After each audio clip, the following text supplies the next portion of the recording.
Inside the Birds is back. What's going on, everybody? Geoff Mosher, Adam Caplan here, live from Mobile, Alabama, site of the Senior Bowl.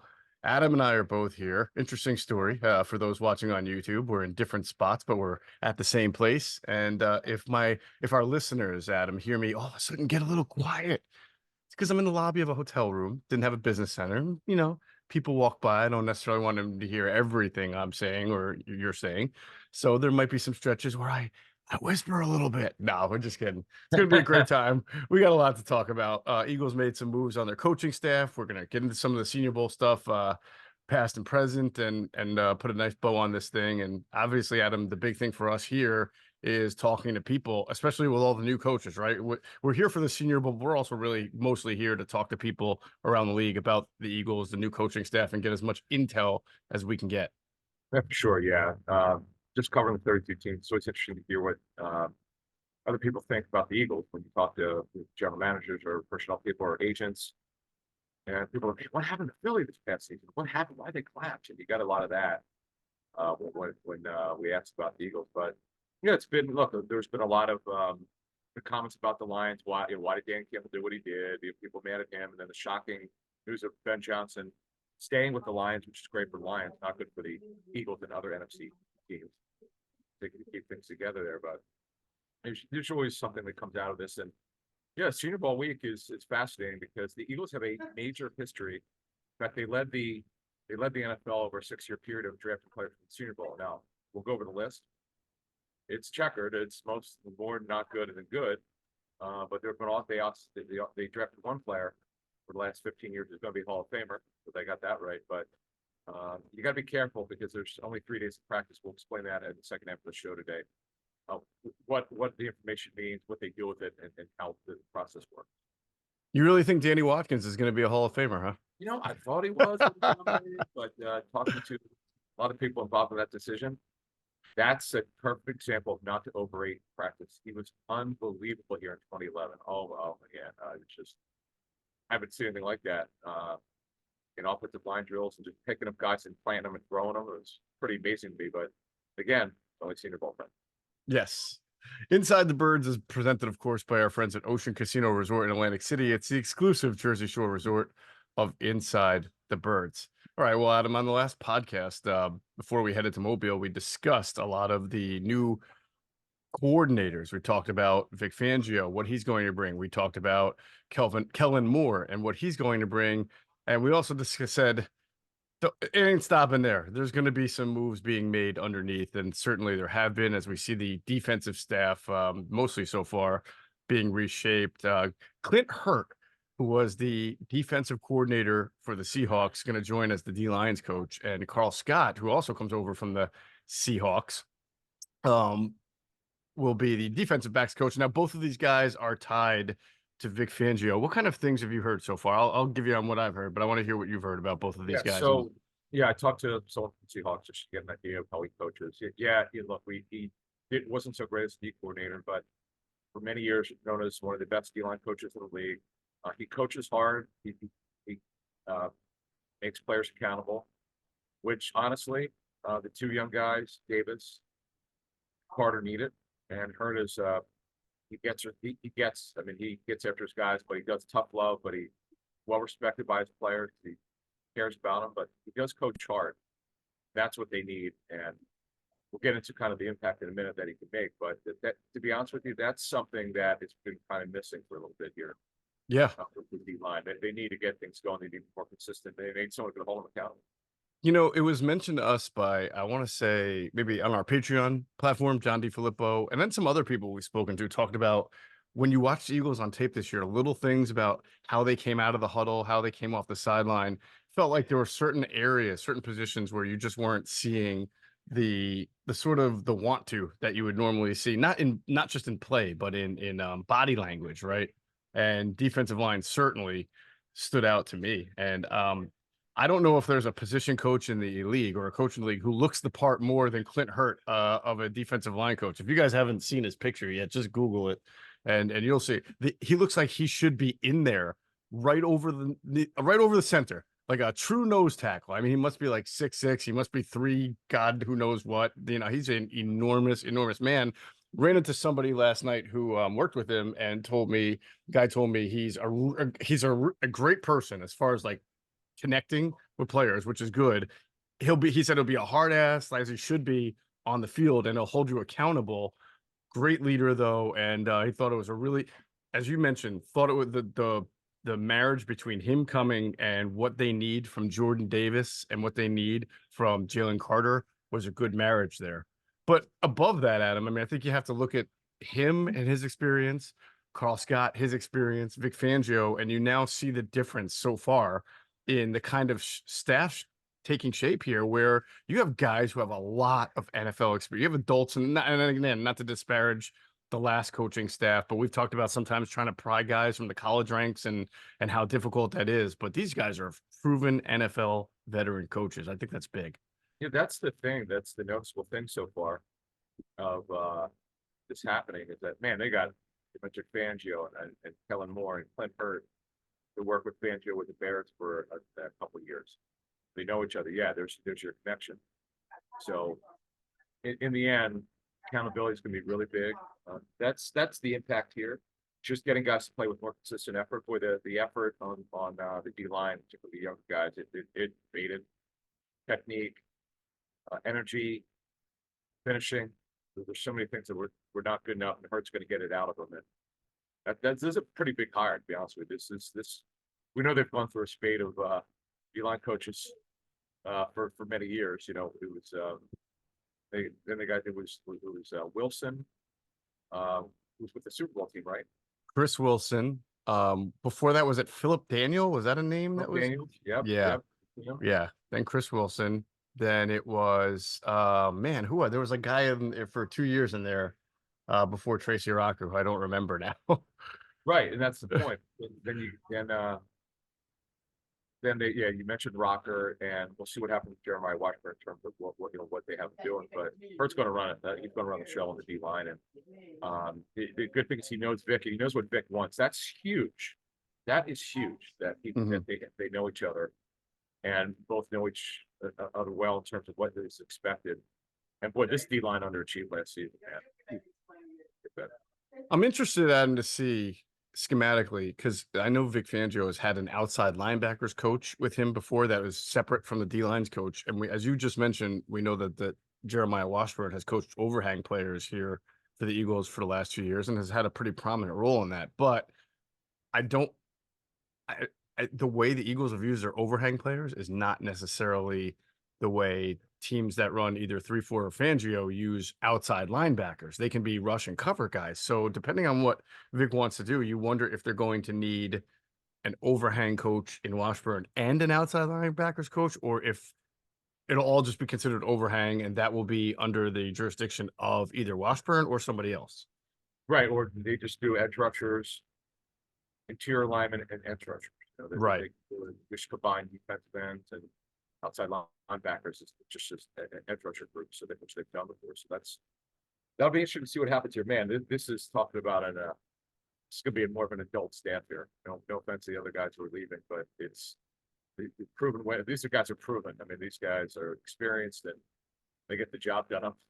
Man, it's going to be fascinating to see OTAs about how Vic and Fangio and Hurt and anyone else they add were veteran coaches. You know how they coach here. I'm fascinated to see how that's going to look. I think it's going to be really interesting also to see how Nolan Smith fits into this picture. Yeah, obviously did not contribute a whole lot as a rookie. Not that he should have. He was a low first round pick, and we knew he needed to get stronger.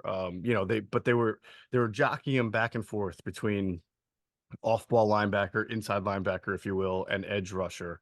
And you wonder if Vic Fangio will come in because Vic tends to play veterans. He tends to play guys who have been that. Not that he can't play a rookie, but you just wonder what Vic's blueprint for this guy Nolan Smith is going to be. Is he going to say you're an edge rusher, we're going to stick you at the edges, or is he going to say in my defense with your athleticism, with our need for more inside linebacker who can run, who can cover, maybe we'll make the full transformation with you there. I don't know, that might be something that Howie has to get involved with and Nick has to get involved with, but I just wonder where Nolan Smith is going to wind up fitting into this picture. Yeah, well, he's a pass rusher. He's an edge rusher. That's what they drafted him to do. And Yep. I know they cross-trained him a little bit because they were down at off-the-ball linebacker. You saw Gosh at OTAs last year. So we'll see. I mean, this is this big offseason for him. He's got to get stronger physically. Got to put some mass on his brain and see what happens there. But right now they've got their D-line coach. This to me is a significant hire. At least on paper, it should be an upgrade. And by the way, he was an assistant head coach as well as defensive coordinator. Clifford was. Mm-hmm. You could say, okay, it didn't work. It didn't. That's fine. I mean, it wasn't good enough, and they're going to have a new head coach in Seattle. But getting someone who has the experience with Fangio, it's not like they coached 10 years together, but they coached together. Right. And they're getting one of the better D-line coaches in the league. To me, it's a significant hire. Yeah, definitely. Especially because it's hard to get guys at this time of the year. So you got to kind of, especially guys you're familiar with. We know that Nick Sirianni wasn't familiar with a lot of the guys he had to hire because when you start hiring, you have guys under contract and you may not be able to get the guys that you want. So I think it helps that Fangio gets guys that he's been with before and who are also veterans as well. So that's kind of a big thing. It's sort of an underrated thing that I think we talk about every offseason, how hard it is to round out a coaching staff and get the guys that you want, that you're connected to, that you have intel and info on, or maybe some relationship, because everybody's either moving parts at this moment or they're under contract. And sometimes teams don't let these guys go. That's the point. Exactly. It's just they benefited from the Pete Carroll retiring. So guys, not all, but a lot of these guys have left Seattle already, getting other jobs. So we'll see what happens. But again, they're off. The Eagles are off to a roaring start here with their additions. Pretty good so far. Now, I have to give you a quick trivia question, only because you have mentioned this place so many times on our podcast. Uh-oh. Carl Scott was once a coach at a very small college as he worked his way up to becoming an NFL coach. Do you remember the small college that he worked at? The only reason why, if I'm getting this right, I'm not looking it up, the Tusculum? It is Tusculum. Why? I believe the only reason why I know that school is because I think it was Ricardo Coakley. In my first Senior Bowl in 2002. He came out of nowhere to have an unbelievably great week here. Guy wound up being a second-round pick. The Steelers severely overdrafted him, but he had a great week here. And this is what happens in Senior Bowl. Guys come out of nowhere sometimes. Yeah. But Tusculum. Yeah, I don't even know where that is. I don't either. But before he was at Tusculum, he was at Delta State. So another small school down there in the South. But because we didn't talk about Scott's pedigree as much, when he got he was at Alabama under Saban from 2018 to 2020, and then with the Vikings as a DB's coach in 2021, which means no, he does not have crossover with Gannon because Gannon was in Indianapolis with Nick at that time. And then in 2022 and 2023, he was the secondary coach and pass defense coordinator for the Seattle Seahawks. So that's good experience right there, especially, coaching under Saban and then going to Minnesota and then Seattle. Good stuff there on Carl Scott. So we've got, go ahead. I was just going to say that the key here is he has a lot of college experience. Why that matters is because they don't coach the same way in college as they do in the NFL. And you just mentioned with the time with the Vikings and Seahawks. He's been exposed to different techniques. That's important. And he's a guy that switched DBs for most of his career, a little bit linebackers. But the good thing is he's got experience in so many different defenses. And he's old enough to not be, the one concern with this staff last year on defense is that some guys are a little bit young, experience in the NFL level. Good thing is this guy Scott has, I know, more experience at the college level, but enough in the pros with the Vikings and Seahawks that he knows the way things are done. He coached at Alabama, which is huge. Which ran a pro, that was really what I was getting at. They ran a pro system defensively. And look, you work for Nick Saban, you can coach. You don't get the NFL with Nick Saban unless you can coach. So I think that's free. Right. And by the way, as we move on here in a second, how many the Eagles have so many connections to Alabama, their program. You got Joe Panunzio still on special teams. Yeah. So Stoutland. Yep. Absolutely. All right. So those are some of the questions, we'll be asking is how is this new coaching staff going to reshape this personnel. How are they going to work together? What are they going to be doing?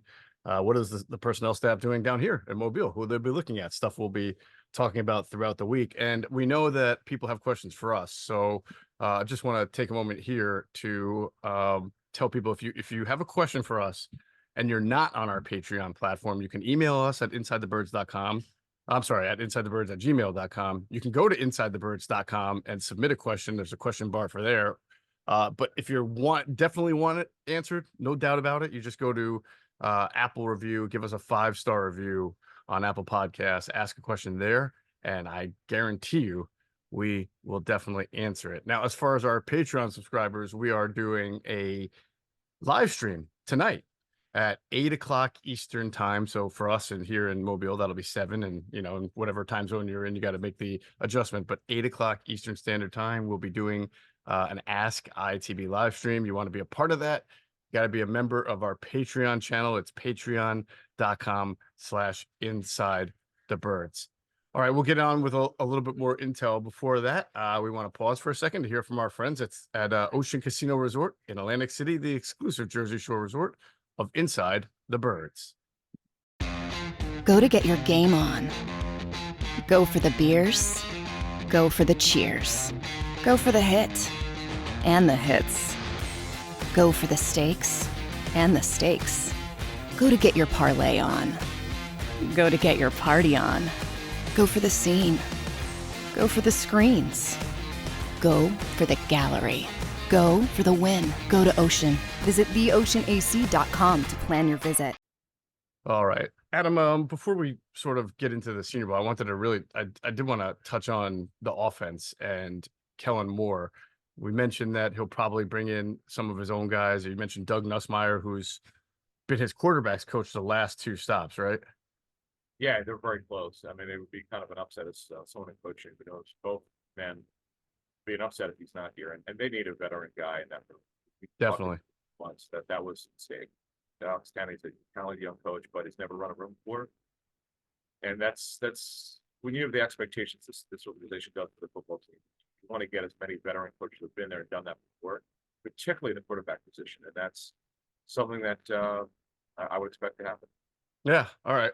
We also know that Kellen Moore, one thing we were told is that because as we try to figure out what is the direction of the offensive staff as far as wide receivers coach, running backs coach. We know Jeff Stoutland's staying. Nobody has to worry about that. Tight ends coach, things of that nature. So it's our understanding that Kellen Moore is talking to people on the staff and trying to feel it out. I don't know if he has just full autonomy to bring in any. I don't think anybody has that. Obviously, Jeff Stoutland's going to stay, but if Nussmeier winds up becoming his quarterback's coach, you'll know he'll have a little bit of control over certain guys at certain positions. So I think we'll have to see as the days and the weeks come in if there's any more changes going on there. Yeah, no, that's typically the way it's done. Is that the new coordinator, whether it's offense or defense, they want to take a look at the former staff that they're hiring and see if they're guys that they want to keep and go from there. And Nick will have the final say on it. But bottom line is they've got some time here. You're right in terms of it's good that despite the time frame, which is we're at the end of January, they've still been able to get on this very quickly and get these veteran coaches. It's just been kind of interesting to see that them get hurt. Okay, you've got the big Fangio connection, getting 2 really strong coordinators who are veterans of both sides of football. Getting some good assistants already. So, boy, they're off to a really good start this offseason. I know they got more work to do and there will be more changes, both sides of the football. But good thing is here, you're getting guys who've been there and done that. Yeah, I am intrigued though, especially if any former Cowboys coaches that crossed Kellen's path come in. The Eagles can only take so much of this Cowboy influence on their organization. It hasn't really worked out from a player standpoint when the Eagles have brought in people from the Cowboys organization. I think people are hoping it's a little different with the coaching staff here, but I kind of get the sense that the fans are all right. We'll take one guy. Well, I guess if it's Nussmeier, that would be 2. Felix Jones was one who came in. Oh yeah. Anyone else? Orlando Scandrick, that was the ultimate backfire. I think there were a couple others earlier in my career, but those 2 really. Duh. No, the most obvious one, my friend. Chip Kelly, DeMarco Murray. Oh yeah, yeah. Boy, that didn't work out yet. Yeah, that's the biggest backfire. That was bad, man. What a disaster that was. Yeah. Oh, good stuff. Yeah. Oh, All right. and our friend Harold Carmichael went to the Cowboys. Oh my Yeah. honor. Yeah. That was a rough one. All right, we'll move on in a second. Whether your resolution is to save money, eat better, or stress less, HelloFresh is here to help you do all three. So say hello to your most delicious year yet with fresh ingredients and chef-crafted recipes at a price you're going to like delivered right to your door. So you've resolved to actually sit down and eat dinner around the table. But what do you do about those nights when your schedule is packed? You turn to HelloFresh's lineup of quick and easy meals. That includes their 15-minute recipes, which are designed to help you minimize mealtime stress. That sounds like music to me, man. Every time I make a HelloFresh meal, whether it's the quick and easy variety or one of their other types, then I'm just blown away by the freshness, the taste, and the overall quality. And we've tried so many great options, meat options, chicken options, seafood, vegetarian options. It's all great. They offer fantastic stir-fried meals as well. But here's a great offer. If you go to HelloFresh.com/Eagles free, all one word, and use that code Eagles free, lowercase, all one word, you get free breakfast for life. That's one item per box while the subscription is active. Free breakfast for life at HelloFresh.com/Eagles free, EAGLESFREE, all one word, with the promo code Eagles free. Act now for America's #1 meal kit. All right. Let's give an idea of what the process is like here, Adam, at the Senior Bowl. I think people think, yeah, you just show up and you watch a bunch of guys, practice and then, play the game on the weekend. But there's a whole lot more that goes into that. What do you think is the biggest connection made here for people, for scouting people at the Senior Bowl? Well, it's the last real football where they're drafted. Because remember, just have the combine, which is really not real football, and this is it. And I was talking to it's actually a DB from Georgia. I can't remember his name, from Philadelphia. It's a sent West Virginia that he transferred. I met him Tuesday night. Anyway, so I asked him. I always like to ask this question, see what the reaction was. What's it been like to be coached by NFL coaches? And he goes, "Man, just going over technique, footwork, the process, which is pretty important." So yeah, it's they always say get the scouts get their hands on the player, so to speak. Like they get in front of them, they get the every scout, every area scout's got to meet every player in their areas here. So you go, well, this team met with this player. There's no connection between that guy. It's just they have to meet with every player in their area. That's important. Like it's anytime you get in front of a player, you get to expand your scout front. It's a little bit different too from the combine in that it's a smaller player pool. So your scouts get in a sense, they get a little bit more personal time. The combine can be like speed dating anymore, where it's like, bam, you sit down, ask your questions. Next guy, bam, you sit down, ask your questions. I feel like there's a little bit more of a personal environment here in Mobile where you get to a lot of good intel. And plus you're also, with the seniors, I mean, they're here for a game, a practice, and they get that camaraderie going. So they act like they're a team. I mean, the quarterbacks want to have good rhythm with the wide receivers. I think you're seeing them in a more natural element here, as opposed to at the combine where it's just like throwing the ball in shirts and shorts or running around and getting your 40 timed. Yeah, because the thing is, these are real practices. Now, okay, here's how it works. Tuesday, Wednesday, and Thursday, the practices. The first two are the heaviest ones. The Thursday one's a lighter practice. Friday's ball for the Saturday game. The good thing is the weather here is incredibly great, which is shocking here.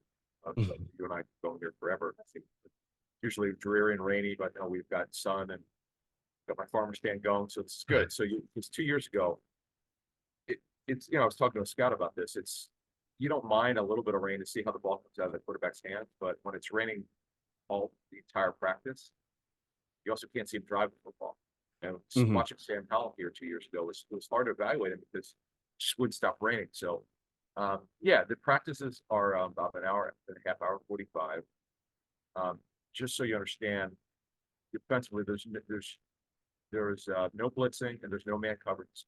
Cover one, cover three, and you see the receivers here could sometimes dominate. And the thing is, because they're not being pressed, you don't want to overrate it. But we've seen some great performances over the years. Cooper Kupp was one of the best I've seen in my 23 years here. He was incredible. The quarterback's really not under much of a rush. And you worry about that because there's some of the quarterbacks here, like Bo Nix. We'll talk about a couple of quarterbacks later. Michael Penix. Right, Penix. These are guys that, unfortunately, in college, don't see them under pressure much. And when you do, the tape is not as good. And here, because there's no blitzing, unless they take an offensive lineman gives up pressure, just on a 1-0, getting matched up against them. They're not under a lot of pressure, so you have to be careful of overrating breaking them. Of course, and that has been known to happen before at times, especially with the Eagles, as you mentioned. I like how you bring out, because I think that we have to like hammer this home every year, that just because a team meets with a prospect does not mean that they're drafting him. It doesn't mean that that they're definitely interested in him. They're here to gather intel on every single player so that when it comes up in a meeting or at a time, you have all the notes. So it's really just doing your homework thoroughly. I did my math homework every single day that I was supposed to, but I knew I was not going to be a mathematician in high school. All right. So that's the analogy here. I knew once I was done with school, math was not going to be a part of my life unless I had to add up statistics, which, nowadays with analytics actually is more part of my life than I thought. But that's the thought. They're going to get as much homework done on every single player as possible. And the Eagles have historically, as you mentioned, really used the Senior Bowl to really get a lot of intel, and they've taken a lot of guys from this. Which ones stand out to you the most? Unfortunately, Danny Watkins was the negative one, but he was unbelievably dominantly strong. I remember asking Joe Banner about this, and Joe admitted, goes, "Hey, I was part of that group that thought we should draft Watkins because Gilliard's charge." He goes, "We all got it wrong." There was one person who didn't want Watkins. Remember, think about that. And he was an older guy. Mhm. We know it didn't end well. I mean, he wanted to be in an environment. Yeah. So anyway, he was dominant. We practiced here, but it didn't work out. But going back, I was not here when McNabb was Senior Bowl. The Eagles drafted McNabb. Nick Foles is interesting. Did not have a good week here, but they still drafted him. Obviously got that right. Let's see. The thing is, when you say that they haven't had a great history of drafting, I mean, we're including a lot of players here. So guys who were not exactly high round picks, but there's a mixture of high round picks they got right. Some they did not. We'll go over a small list of the last 25 years for you, but some names you might remember. Riley Cooper. Okay. Obviously mixed results from him. Yep. The best one, and I'll never forget it. I didn't know much about Lane Johnson when I was here. I saw a video of him dunking a basketball. I'm like, okay, this is interesting. Let's see. Maybe he'll be a second round pick. Oops. I didn't know. And then when I started asking scouts here, I'm like, no, they're like, no, let's go to the first half of the first round. Guaranteed. And we didn't know how high he would go. Thankfully, for the Eagles' sake, that the Dolphins stupidly traded up for Deion Jordan. Yeah. But it worked out. BG was here. BG had a good week out of Michigan. And another thing I'll add: the first measurements were done here, and the combine is really superficial. That's the real official one. But they're measured here, and there was some debate whether BG was 6'1" or 6'2", and the arm length was an issue, which we've talked about in our show over the years. Vinny Curry was here, had a very good week. This guy had a good week, but he wound up not being a good enough player. Broderick Buckley, if I remember, first round at Florida State.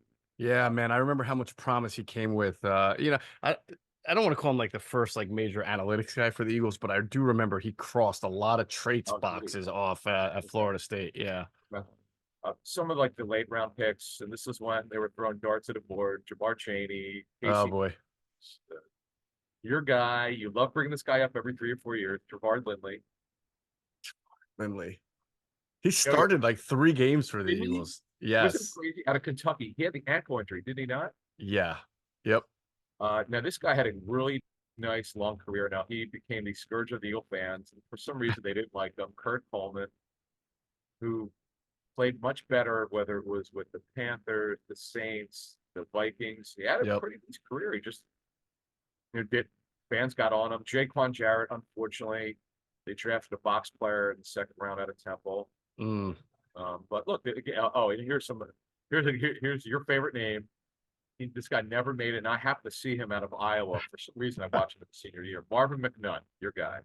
Yes, I remember they drafted him and B.J. Cunningham that year from Michigan State, and I was like, wow, 2 Big Ten wide receivers that aren't from Ohio State. Let's see how this one works out, because the Big Ten, outside of Ohio State and occasionally Michigan, it's not like there's a ton of great wide receivers that come from the other schools. Every once in a while you get a guy, you know, I don't want to like just completely cast off the Big Ten for wide receivers. Like Penn State last few years put out some pretty good ones, but back then, this is now, oh God, that Cunningham and McNutt have to be like 8 years ago at least by now. That was a long time ago, but yeah, that was not a. The funny thing is, Cunningham had broke Plexico Burris's record, receiving records at Michigan State, and Michigan State had put out what Burris and Derek Mason. They actually had put out a few pretty good wide receivers, and he had broken all those records. So, but it did not work out for Marvin McNutt or BJ Cunningham. One more for you. He was not drafted by the Eagles, but I'm stunned.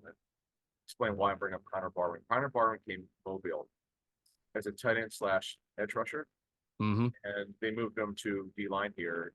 And it seems more of a stand up linebacker here. Boy, you can see great here. He's so athletic, and that's what a guy could do. He could get like, and the best example of coming here on offense, really, in my years coming here was when Antoine Randall was an option quarterback at IU. Oh yeah.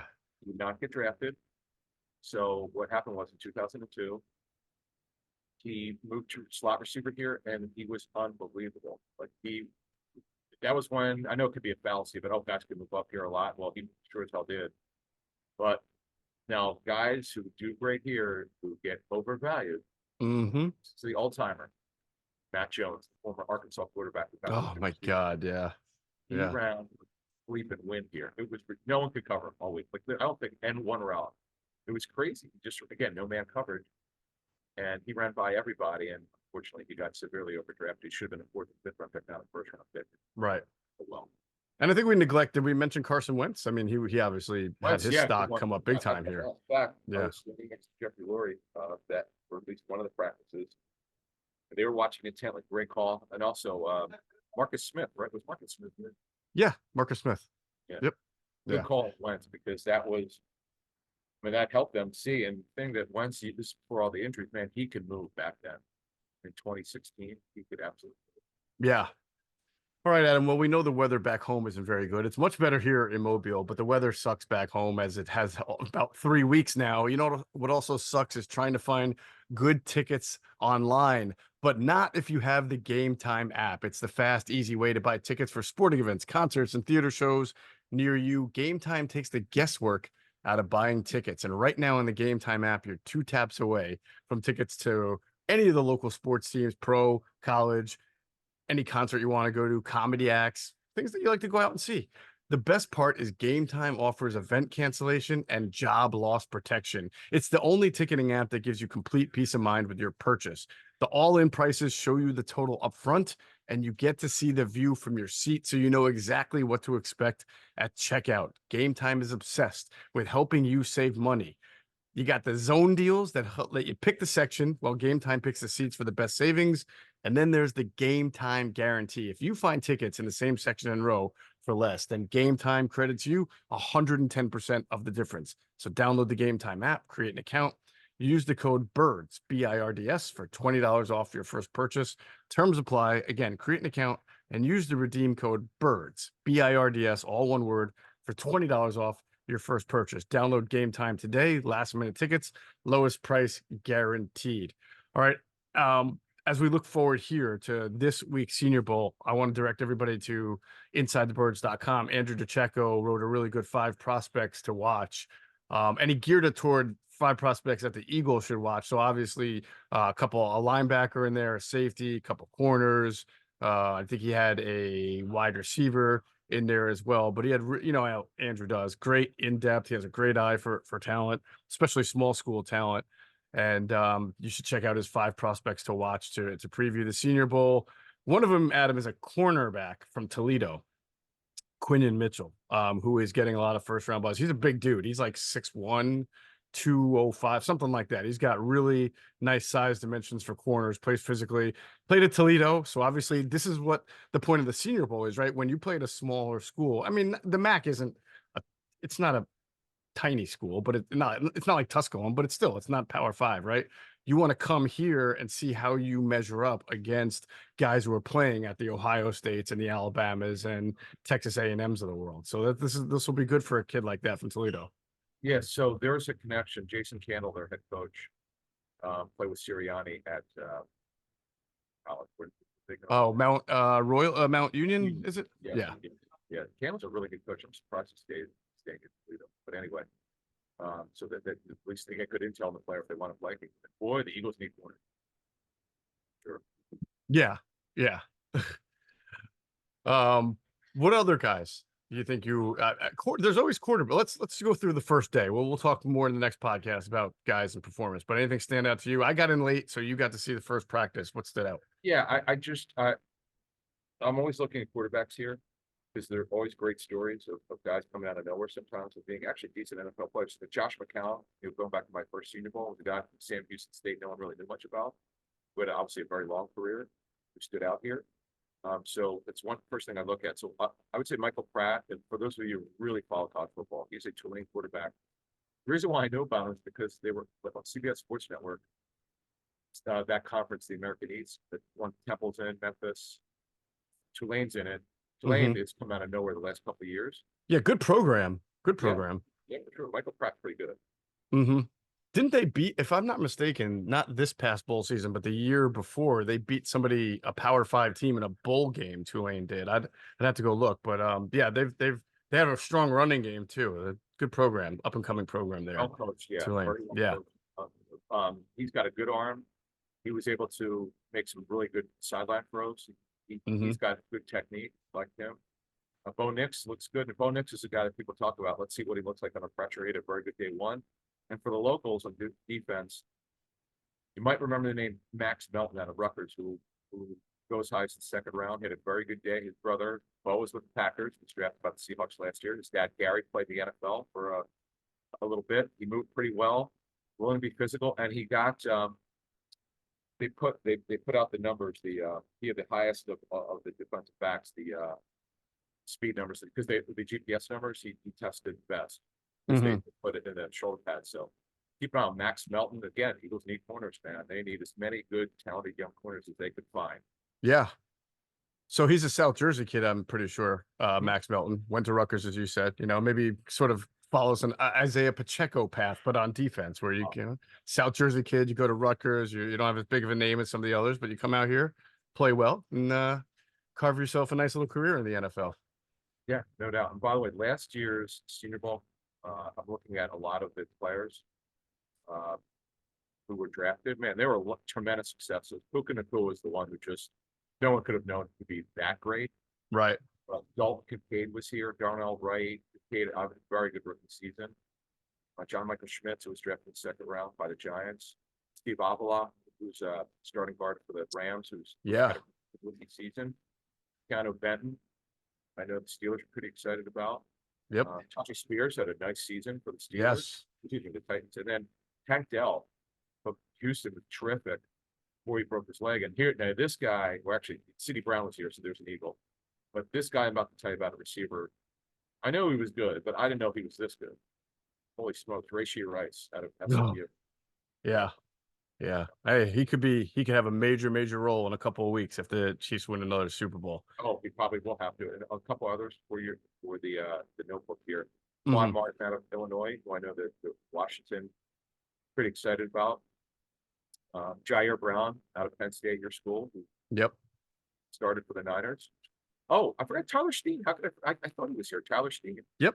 That's right, because he played. Remember, and this is something we should mention. This is a week where you'll see guys play maybe positions that teams want to see them play, as opposed to Sidney Brown was here last year. He played a little bit more coverage safety, along with box safety, just so teams could see how he could run. Tyler Steen being a tackle, playing guard. So you'll see a lot. There's a guy here this week whose name is escaping me. I think was a defensive player, but they're going to play him on offense because he has that offensive weaponry type of skill set about him. So you always have to look for that. That's big. Yeah, and that's what I was talking about with Connor Barwin. Right. Good point. And then for a guy, here's a good one for you. And this is how he wound up not getting drafted, but he wound up starting a game. Tyson Bagent out of Shepherd. Oh yeah. And you're just getting. There's 7 quarterbacks here this week. That's the South Alabama quarterback is a local invite. He's not expected to get drafted, but just getting in front of people. And that to me is important. Yeah, this is last year's group, man. Most of these guys got drafted. Eric Stevenson, the Bears. Hendon Hooker, was come back from his injury. Yeah. Stevenson had a really good year, by the way. That was a good pick for the Bears. Good play. Yeah, there was a lot of good players that came out of last year's Senior Bowl. Yeah, And yeah. Diaby, who went against the Eagles, had a good game against them. Yeah, Diaby, yep. Yeah. Palmer, we really had that big play against the Eagles. It shouldn't have been, but it was. Yeah, there you go. Good list. All right, good stuff. Listen, next time you guys hear from us, it's going to be Friday morning. Well, we'll see.